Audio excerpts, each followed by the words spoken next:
Hello, I am Muktikant. This talk is on non-blocking dynamic unbounded graphs with worst case amortized in bounds.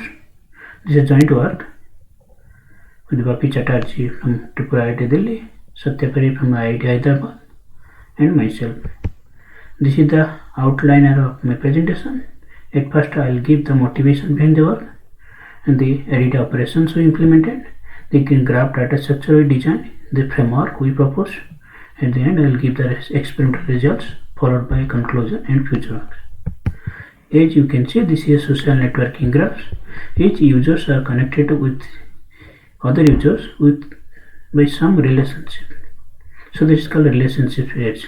So I can represent each user as a node of a graph, and the relationship between them is as an edge. So generally these graphs are dynamic in nature. Dynamic I mean new users can come and go and edges can come and go. On that graph we want to perform some query operations like whether Bob is reachable from Alice, or what is the shortest path from Brown to Bob, or who is the most influential person in the graph. So in case of influential, so we need to find a vertex through which most of the users are connected through the shortest path. This case seed. You can see seed is connected through the most number of users with the shortest path. So based on this motivation, at first we try to design a graph data structure which supports dynamic updates. Dynamic updates means addition and removal of vertices and addition and removal of edges. On top of that, we want to perform these query operations. Yeah, these are the edit operations we implemented. The add vertex is going to add a new vertex to the graph. Remove vertex is going to remove an existing vertex from the graph. Contains vertex, nothing but find a vertex in the graph. Add edge is going to add a new edge to the graph. So similarly, remove edge is going to remove an existing edge from the graph. Contains edge, nothing to find an edge from the graph. So these are the three query operations we perform: breadth first search, single shortest path, and between centrality.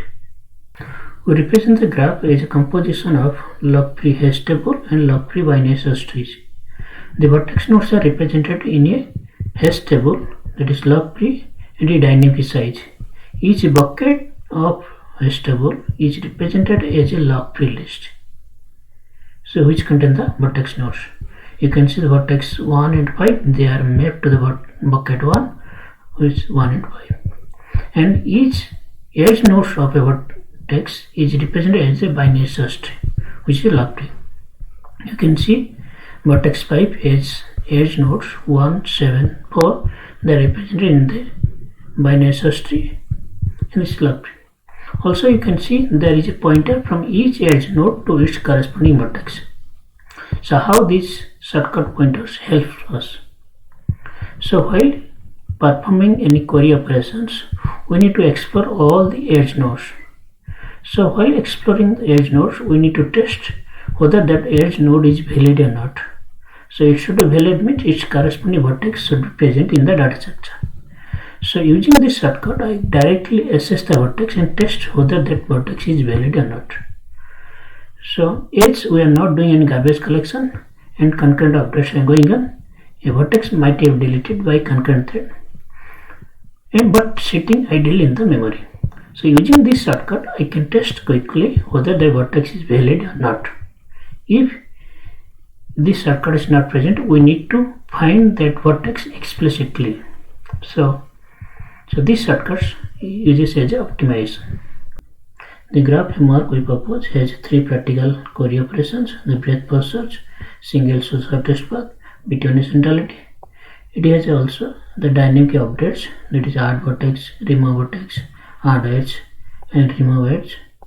So all the operations are non-blocking progress with linearizability, and we have a light memory footprint. As a whole, we call it is a panigram. It's practical non-blocking graph algorithms. This word taken from the Sanskrit, which means marriage. Now I am going to explain the working flow of graph queries. Here I have nothing but the query operation Generally, query operation takes input vertex or it is source vertex. Then it checks whether it is a valid vertex or not. If not, it simply returns null. If the vertex is valid, then it reads the thread ID value and then it invokes the scan method. Generally, scan method returns the snapshot of a whole object, but here we returns the partial snapshot. So how it works? At first it invokes the tree collect method. Tree collect method returns the BFS tree of V nodes, store that BFS tree in the old tree. Then it enters the while loop. In the while loop, it starts collecting the second tree and stores that BFS tree in the new tree. Then it invokes the compare tree method. Compare tree checks two trees are equal or not. If they are equal, then it returns one of the tree and which is the valid snapshot. If compare tree returns false, means some modification happens between old tree and new tree. In that case, new tree is copied to old tree and moved to for the another collect. Like this process is continued until two consecutive trees are equal. Once equal, is return one of the tree which is a valid snapshot. Let's see how compare tree works. The data structure we build each vertex associated with an atomic counter, this E count. When any edge modification happens, that counter value necessarily incremented. The tree collect method returns BFS tree of V nodes. The compare tree method compares two consecutive BFS trees along with the E count associated with the V nodes. If it returns true, then scan method returns the any tree which is a valid snapshot. If it returns false, then tree collect method invoked again by copying the new tree to the old tree. This process continues until two consecutive trees are equal. So for the correctness and progressivity, the edit operations what I implemented are linearizable. The queries are individual abstraction free. The algorithm that implements edit is LogP. The proof of the theorem 1 and 2 and the complexity analysis are shown in the technical report. Readers can find in the archive. For experimental analysis, we implemented our algorithm in C++ without garbage collection. For the multi-threaded implementation, we implemented using pthread. We run the experiment on 56 logical core machine.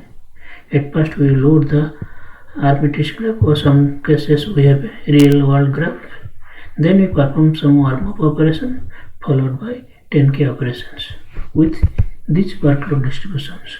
Here above nothing but the query operations, either BFS, SSP or BC, and the add vertex, remove vertex, add edge, remove edge. Plus 2% is the query operations followed by the update operations. Here is the first percent is the query operation followed by the update operations like this. We compare the following cases. The PGCN is our proposed one, the linearizable panigram. So we also took the PGICN, that is inconsistent version panigram. In that case, scan perform the single collect. And we compare that to popular graph analytics, this Ligra and Stinger. Ligra supports BFS, SSP and BC. So where Stinger supports remove vertex, add edge, remove edge and BFS.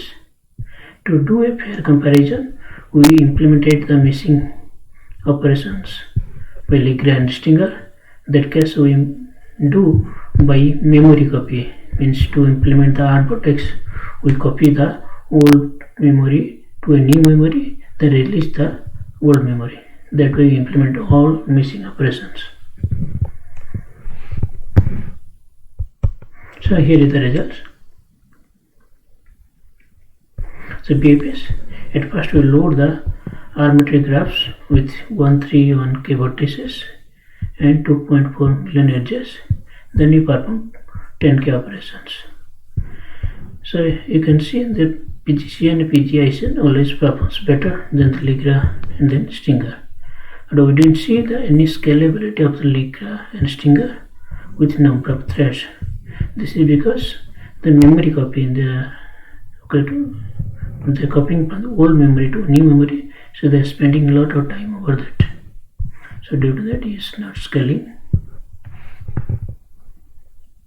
Similarly, this is the result for the SSP.